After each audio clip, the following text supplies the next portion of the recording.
what we do in the midst of this sin-sick age that has rejected the gospel and perverted the gospel and replaced the gospel with that which is not the gospel.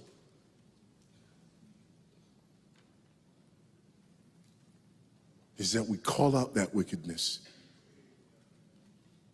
We call it by name.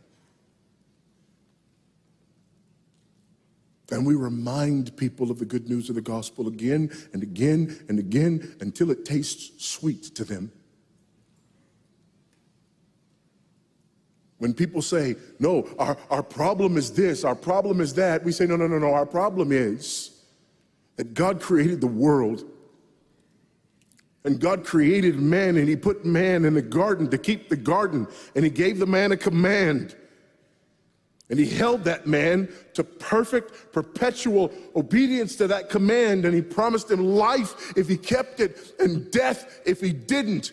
And he didn't keep it, he ate. And because he ate, because of that one man, sin entered the world and death through sin. And everyone born from that man through ordinary generation inherited that man's sin nature. And because of that sin nature, sins proceed from it. And our world is broken because of that sin. And we stand guilty before a holy and righteous God. And we know that he's holy, and we know that he's righteous, and we crave justice. But the problem is that if God gives us justice, we all die. And so that God, in his goodness and in his mercy, sent forth his son, who was not born of ordinary generation, but was born of a virgin. Yes, the virgin birth matters. Why? Because if he's born of ordinary generation, he's born in sin. But because he's not born of ordinary generation, he's not born in sin. He's clean of sin. His record is clean. And he keeps his record clean. And he obeys God's law. And because he's fully God and fully man, he obeys the law of God on our behalf in his active obedience. And then in his passive obedience, God made him who knew no sin to be sin for us. All we like sheep had gone astray. Each of us had turned to his own way, but God laid upon him the iniquity of us all. And Christ died for sin once for all, the just for the unjust. And God imputes our sinfulness to him. And he nails our sinfulness to the tree.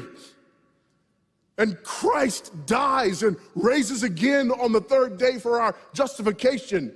And there's another imputation. The righteousness of Christ is actually imputed to us so that God can be both just and the justifier of the one who places faith in Jesus Christ. So that all those who come to Christ may enter in. So that all those who place faith in Christ might be saved, but not only saved, but sanctified. Because he's the firstborn of many brethren. We're justified and we're adopted into the family of God. And we're sanctified, and as his children, we begin to bear the family resemblance. And we're further sanctified throughout this life by the very same gospel that saves us. Until one day, when it's all said and done, we're not just saved from the penalty of sin. We're not just saved from the power of sin, but one day we're glorified and saved from the very presence of sin. That's the gospel that we preach. That's the gospel that we need. And that's the gospel that's more than enough.